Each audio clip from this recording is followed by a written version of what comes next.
दोस्तों, इंग्लिश में एक बहुत ही मशहूर कहावत है, if you fail to plan you plan to fail. इसका मतलब है कि अगर आप प्लानिंग करने में ही नाकामयाब रहे या आपने किसी काम की शुरुआत करने से पहले प्लानिंग ही नहीं की, तो इसका मतलब है कि आपका काम भी फेल होना तय है। किसी भी काम की शुरुआत में उसकी बारीकी से प्लानिंग करना बहुत जरूरी है।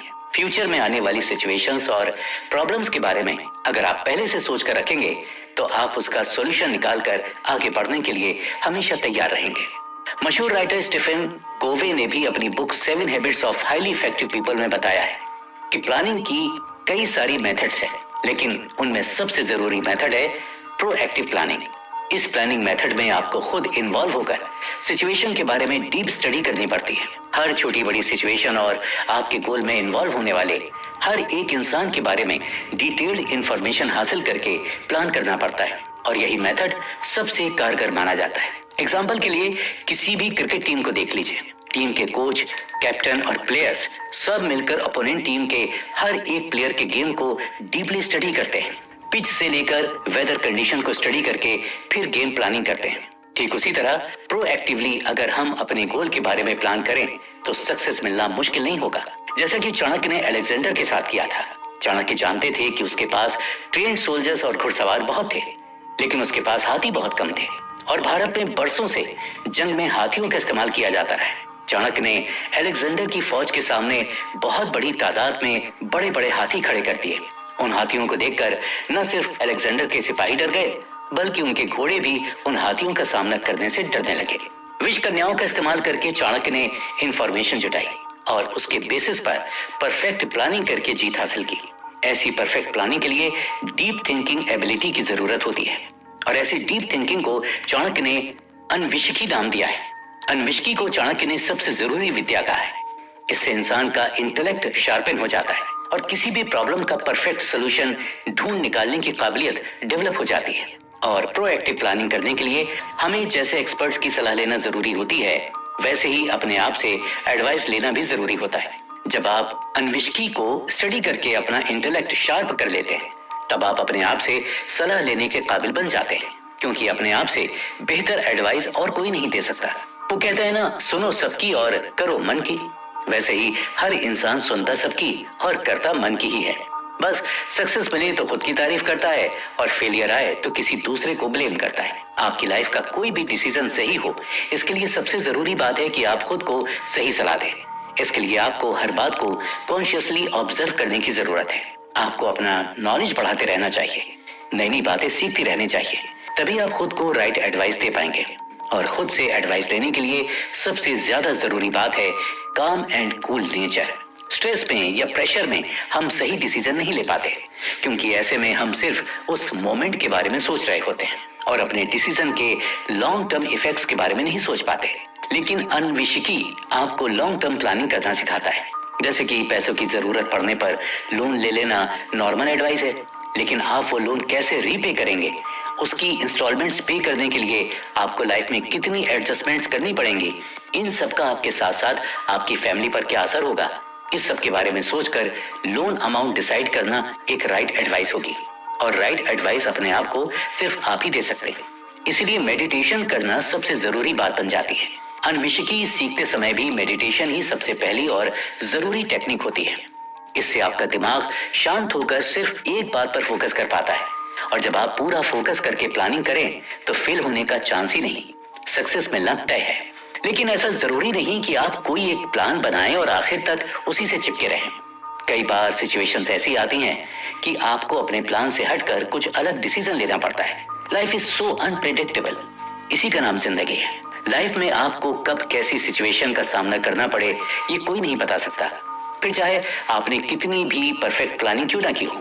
इसीलिए अपने प्लान को हमेशा फ्लेक्सिबल रखना जरूरी होता है, ताकि कोई अनप्रेडिक्टेबल सिचुएशन आए तो आप अपना प्लान बदलकर नए प्लान पर काम कर सकें।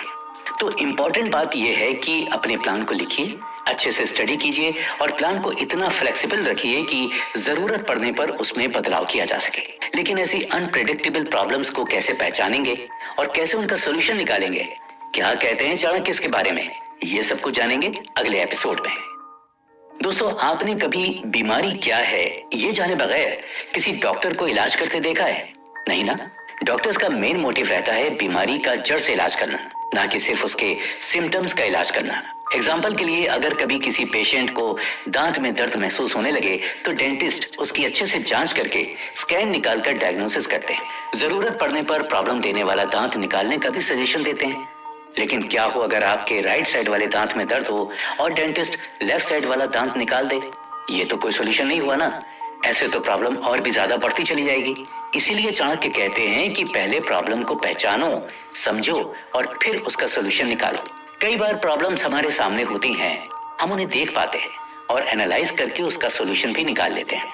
लेकिन कई बार ऐसा भी होता है कि प्रॉब्लम नजर नहीं आती, उसे समझना और परखना मुश्किल हो जाता है। ऐसे हालात में आपकी सूझबूझ, आपकी स्मार्टनेस ही काम आती है। जैसे कि डायरेक्ट और इनडायरेक्ट कॉम्पिटिटर्स। डायरेक्ट एनिमी से लड़ना आसान होता है, लेकिन इनडायरेक्ट एनिमी सबसे खतरनाक साबित हो सकता है, क्योंकि उसे पहचानना मुश्किल होता है। एग्जाम्पल के लिए चाणक्य की ही एक कहानी देखते हैं। जब चाणक्य ने अपने ही एक ब्राइट स्टूडेंट चंद्रगुप्त मौर्य को भारत का राजा बनाया, तब उन्हें महसूस हुआ कि चंद्रगुप्त को भी इंटरनल और एक्सटर्नल एनिमी से खतरा हो सकता है। इसीलिए चाणक्य ने खुद सुपरवाइज करके चंद्रगुप्त के लिए एक हिडन पैलेस बनवाया, ताकि जब मुश्किल घड़ी आए तो ये पैलेस हाइड आउट की तरह इस्तेमाल किया जा सके। चंद्रगुप्त को वो पैलेस दिखाने से पहले चाणक्य खुद मुआयना करने जब वहां गए, तब वहां उन्हें कुछ चींटियां नजर आई। चाणक्य ने गौर से देखा तो चींटियां एक कतार में दीवार के पीछे की तरफ जा रही थी। अगले दिन जब चंद्रगुप्त वो पैलेस देखने आए तो बहुत खुश हुए। उसे वो पैलेस बहुत पसंद आया। लेकिन चाणक्य ने एक मशाल उसके हाथ में देकर कहा, राजा इस पैलेस को आग लगा दो। चंद्रगुप्त का मन नहीं मान रहा था। इतना सुंदर पैलेस जलाने के लिए कैसे कहा? लेकिन अपने गुरु के आदेश के सामने वो कुछ नहीं कर सकता था। चाणक्य ने सारे एग्जिट डोर्स बंद करवा दिए। जब चंद्रगुप्त ने महल को आग लगाई, तब दीवार के पीछे से कुछ दुश्मन सिपाहियों के चीखने चिल्लाने की आवाज आने लगे। तब चाणक्य ने कहा कि जब मैंने चींटियों को एक कतार में दीवार के पीछे जाते देखा, तभी मैं समझ गया कि वहां खाने पीने की चीजें स्टोर की गई होंगी। लेकिन मैंने तो पैलेस में किसी को भी रुकने से मना किया था। मैं समझ गया कि ये दुश्मन के सिपाही होंगे जो पैलेस के कंस्ट्रक्शन के वक्त से ही यहाँ छुपे होंगे। लेकिन जब राजा अकेले अंदर आए तो वार कर सके, और ये सब कंस्ट्रक्शन करने वाले आपके मंत्रिमंडल के मंत्री की मदद के बिना नहीं हो सकता था। इसका मतलब है कि राजा की आपका मंत्री ही आपके लिए खतरा है, मार दो उसे। इस तरह से अपनी स्मार्ट थिंकिंग का इस्तेमाल करके चाणक्य ने चंद्रगुप्त के लिए इंटरनल थ्रेट को पहचाना और प्रॉब्लम को जड़ से खत्म कर दिया। ऐसे ही हम भी अपनी स्मार्टनेस का इस्तेमाल करके आने वाली प्रॉब्लम्स को समझकर, एनालाइज करके उसका परमानेंट सोल्यूशन निकालें, तो हमें सक्सेस हासिल करने से कोई नहीं रोक सकता। और इसके लिए हमें जरूरत पड़ने पर एक्सपर्ट एडवाइस लेने से भी हिचकिचाना नहीं चाहिए, क्योंकि जरूरी नहीं कि हर प्रॉब्लम का सोल्यूशन आपको पता हो। ये दुनिया है, यहाँ हमें एक दूसरे की मदद की जरूरत पड़ती ही है। हम कहते तो हैं कि दुनिया की हमें परवाह नहीं, लेकिन असल जिंदगी में परवाह करनी ही पड़ती है। हमारे परिवार के लोग, friend circle, teachers, boss, colleagues, नुक्कड़ का चाय वाला या चपाटी का भेल वाला, ये सब मिलकर ही तो हमारी दुनिया सजाते हैं। और इन सब से हम कैसे बिहेव करते हैं या इनके बारे में क्या सोचते हैं, उनके बारे में, उनके हमारे बारे में क्या ओपिनियंस हैं, ये सारी बातें हमारी जिंदगी पर असर डालती हैं। तो सब अच्छा हो, इसके लिए हमें दुनिया के बारे में कैसे और कितना सोचना चाहिए, ये एक बड़ा सवाल है। किसी और का चश्मा लगाकर हर बार साफ नजर नहीं आता। कई बार विजन खराब भी हो जाता है। जब किसी की नजर धुंधली हो जाती है तो वो आंखों के डॉक्टर के पास जाता है। डॉक्टर अलग अलग लेंस ट्राई करता है और आखिरकार आपको सही लेंस देता है। लेकिन क्या होगा अगर आपकी आंखें चेक करने के बजाय डॉक्टर ने बस आपको अपना ही चश्मा दे दिया और कहा कि इस चश्मे से मुझे साफ दिखाई देता है, तो तुम्हें भी दिखाई देगा? ऐसा थोड़ी ना होता है भाई। कुछ लोग हर बातचीत को ही एक ही स्टाइल से हैंडल करते हैं। वो असल में प्रॉब्लम को ठीक से समझे बगैर ही एडवाइस दे देते हैं। ऐसे लोगों से बचिए। ये कोई एक्सपर्ट नहीं होते। सिर्फ बक करते रहने से कोई एक्सपर्ट नहीं बनता। एक्सपर्ट वही है जो प्रॉब्लम को एनालाइज करने के बाद सही एडवाइस दे। ऐसे एक्सपर्ट्स को आपको प्रोफेशनली पे करना पड़ता है। इससे हिचकिचाइए नहीं। एक्सपर्ट एडवाइस के लिए सही मुआवजा देने के लिए कोई बुरी बात नहीं होती है, क्योंकि प्रॉब्लम को समझना भी कोई आसान काम नहीं होता। उसके लिए सुनना और समझना जरूरी होता है। सिर्फ शब्द नहीं, बल्कि बोलने वाले की बातों का मतलब, उसकी फीलिंग्स, उसके इमोशंस को भी समझना पड़ता है। और जब आप जड़ से प्रॉब्लम को हटाने वाला सॉल्यूशन ढूंढ निकालेंगे तो इससे अल्टीमेटली आप ही का फायदा होगा। लेकिन वो कहावत है ना कि कोई भी बात अगर सही वक्त पर की जाए तो ही उसकी वैल्यू होती है।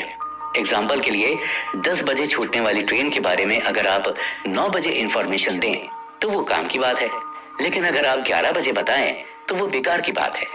इसका मतलब है कि बेटा ना बाप, बड़ा ना भैया, सबसे बड़ा रुपया, सबसे बड़ा वक्त, टाइम, समय। तो इस टाइम मैनेजमेंट के बारे में चाणक्य क्या कहते हैं, ये सब जानेंगे।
Yes, I can do it. बस यही वो सेंटेंस है जो आपको पॉजिटिव एनर्जी से भर देता है। हाँ, मैं ये कर सकता हूँ। ये बोलने के लिए सबसे पहले आपको खुद पर विश्वास होना चाहिए। अगर आप खुद पर यकीन करेंगे तो कोई भी काम इम्पॉसिबल नहीं है। और आपका यही विश्वास आपको अपनी लाइफ का गोल सेट करने में मदद करता है। अपने गोल को अचीव करने के लिए पत्थर की तरह अड़ जाइए। कोई विरोध करे तो फर्म स्टैंड लेना सीखिए। बस ऐसा करते वक्त रिलेशंस खराब ना हो, इसका ध्यान रखिए, क्योंकि इंसान की जिंदगी एक दूसरे पर डिपेंड होती है। फिर बात चाहे परिवार की हो या फिर बिजनेस की, रिलेशनशिप मेंटेन रखना जरूरी होता है। वक्त किसी का नहीं होता। ऐसे में आपको बहुत खुशी होगी कि आपने सामने वाले इंसान को गलत साबित कर कुछ हासिल कर लिया है। लेकिन सच्चाई तो कुछ और ही है। शायद आपको जानकर दुख होगा, लेकिन इस जीत का रियल लाइफ से ज्यादा कुछ लेना देना नहीं है। रियलिटी को डिबेट से कन्विंस करना एक टाइम वेस्ट है, जब तक आपके पास कोई रिजल्ट या प्रैक्टिकल एक्शन ना हो। और कई बार ये खतरनाक भी हो सकता है, खासकर तब जब सामने वाला आपसे ज्यादा पावरफुल हो। आसान भाषा में कहें तो सिर्फ शब्दों से ही खुद को सही प्रूफ करना काफी नहीं है। आपके ऐसे स्टेप्स लेने चाहिए जिसमें आप तेज तर्रार एक्शन को इम्प्लीमेंट कर अपने केस को और भी स्ट्रांग बनाएं और असली जीत का टेस्ट चखें। अगर आप बिना तैयारी के कोई भी काम करने निकलेंगे तो समझिए कि आप अपनी हार की तैयारी करके जा रहे हैं। बिना सही प्लानिंग और स्ट्रेटेजी के आप लाइफ में कभी विनर नहीं बन सकते हैं। चाणक्य की इस सीख को प्रैक्टिकली कैसे फॉलो करना है, इसे हम 4 पॉइंट्स में डिवाइड करते हैं। पहला है प्लानिंग। प्लानिंग का मतलब सिर्फ दिमाग में प्लान बनाना नहीं होता। हमेशा अपने प्लान को लिखें। ये न सिर्फ आपको ज्यादा क्लैरिटी देगा, बल्कि प्लान में अगर कुछ लूप होल्स हैं तो वो भी आपको नजर आ जाएंगे।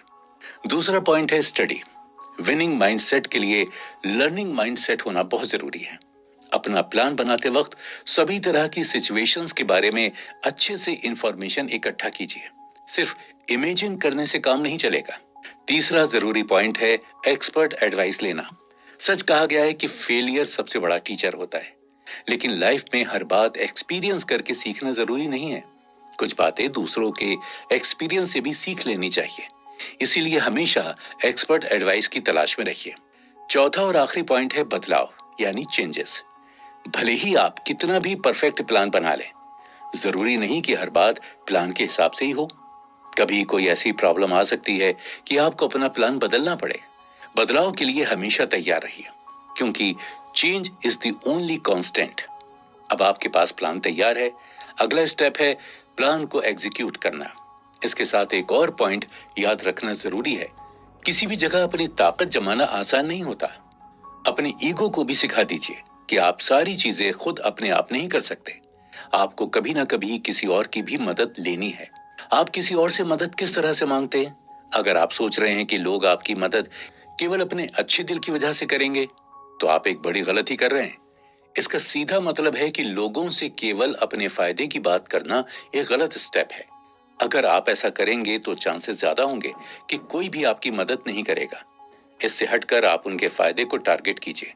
उन्हें एक ऐसा रीजन दीजिए जिससे वो आपकी हेल्प करने के लिए कन्विंस हो जाए, क्योंकि सच तो यही है कि रियल लाइफ में लोग पहले खुद का फायदा देखते हैं और बाद में किसी और का। अपने फायदे के लिए आपको अपने काम पर फोकस्ड रहना सीखना होगा। जब तक आप स्मार्टली परिस्थिति को ऑब्जर्व करके काम नहीं करते, तब तक आपको सक्सेस नहीं मिल सकती। इसके लिए सबसे पहले आपको अपना दिमाग शांत रखना पड़ेगा, क्योंकि प्रॉब्लम का सलूशन निकालने के लिए आपको सोच समझ कर डिसीजन लेना पड़ता है। कई बार लोगों को फेलियर का डर सताता है। जिंदगी में कभी उन्हें कोई फेलियर आया होगा तो उसका बोझ दिल पर लिए जिंदगी भर घूमते हैं। ऐसे में वो कोई भी काम ठीक से नहीं कर पाते। इतना ही नहीं तो प्रॉब्लम आने पर शांत दिमाग से डिसीजन भी नहीं ले सकते, और ऐसे में इंसान गलत फैसला करता है, जिससे उसे फेलियर का सामना करना पड़ता है। हर इंसान की जिंदगी में कोई ना कोई प्रॉब्लम जरूर आती है, लेकिन समस्या से घबरा कर बैठने से जिंदगी नहीं चलती। तो सोल्यूशन ये है कि समस्या का समाधान निकाला जाए, और ये सिखाते हैं चाणक्य। 18वीं सेंचुरी में जब कोई बीमार पड़ जाता, तब मंदिर, मस्जिद, चर्च के पुजारी उससे कहते कि भगवान उसकी बीमारी ठीक कर देगा, और कई बार ये पैतरा काम कर जाता। लेकिन असल में मरीज की बीमारी उसके सबकॉन्शियस माइंड में डाले गए पॉजिटिव थॉट्स की वजह से ठीक हो जाती थी। आज भी लोगों की जिंदगी में कोई प्रॉब्लम आती है, तब या तो वो भगवान को कोसते हैं या फिर भगवान से मदद मांगते हैं। ये उनकी श्रद्धा, उनका विश्वास होता है कि भगवान सब ठीक कर देगा, ऊपर वाला हमें सही रास्ता दिखाएगा। और जो लोग सच्चे मन से इस बात पर विश्वास कर लेते हैं, उन्हें प्रॉब्लम का सलूशन मिल भी जाता है। हम यहाँ श्रद्धा या अंधश्रद्धा की बात नहीं कर रहे हैं, हम तो बस अटूट विश्वास से पैदा होने वाले उस पॉजिटिव थॉट्स की बात बता रहे हैं जो आपके सबकॉन्शियस माइंड में भर जाता है और आपको प्रॉब्लम फेस करके उसका सलूशन निकालने में मदद करता है। इसी तरह अगर आप अपनी कोई भी इच्छा पूरी होते हुए इमेजिन करते रहें, तो इससे आपकी इच्छा पूरी होने में मदद मिलती है। ओवरऑल इन सब बातों का मतलब यही है, लाइफ में आपके दिमाग में चल रहे थॉट्स बहुत ज्यादा इंपॉर्टेंट होते हैं। जैसे थॉट्स वैसा बिहेवियर, और वैसे ही लाइफ का रिजल्ट। अगर किसी के दिमाग में हर पल एस्ट्रोनॉट बनने के थॉट्स चलते रहते हैं, तो यकीन मानिए हालात कितने भी बुरे क्यों ना हो, वो इंसान अपने थॉट्स पर फोकस करके एक न एक दिन एस्ट्रोनॉट जरूर बन ही जाता है। और अगर कोई सोचता रहता है कि उसके साथ हमेशा बुरा ही होता है, उसका हर काम बिगड़ जाता है, उसका नसीब ही खराब है, ऐसा इंसान कोई भी काम फोकस के साथ नहीं कर पाता, और नतीजा नसीब की वजह से नहीं, उसकी खराब थिंकिंग की वजह से खराब ही निकलता है। मतलब हमारे थॉट्स ही हमारा नसीब लिखते हैं। एग्जाम्पल के लिए अगर कोई हाउस ब्रोकर हो, तो उसे किसी प्रॉपर्टी की डील सक्सेस होते हुए इमेजिन करना है, या कोई क्रिकेटर है तो उसे अपने आप को इंडिया की ब्लू जर्सी में इंडियन टीम की तरफ से खेलते हुए इमेजिन करना चाहिए। इससे आपको सही तरीके से सही डिसीजन लेने की क्षमता मिलती है। अब महेंद्र सिंह धोनी को कौन नहीं जानता। मिडिल क्लास फैमिली में पले बड़े धोनी हमेशा अपने आप को ब्लू जर्सी में देखना चाहते थे, और आगे की कहानी तो आप जानते ही हैं। बार बार अपने गोल को पूरा होते हुए इमेजिन करने से आपके अंदर पॉजिटिव एनर्जी और पॉजिटिव थॉट्स की ताकत पैदा हो जाती है, और फिर आप अपने सक्सेस के रास्ते में आने वाले हर प्रॉब्लम का सलूशन निकालकर मंजिल तक पहुंच जाते हैं। वो शाहरुख खान का डायलॉग याद है ना आपको, अगर पूरी शिद्दत से किसी चीज को चाहो तो सारी कायनात आपको उससे मिलाने में जुट जाती है। लेकिन दोस्तों सच्चाई ये है कि इंसान वक्त का गुलाम है। वक्त हमेशा बदलता रहता है, कभी अच्छा तो कभी बुरा। ऐसा कहा जाता है कि वक्त किसी के हाथ में नहीं आता। तो इसके बारे में चाणक्य क्या कहते हैं, ये जानेंगे अगले एपिसोड।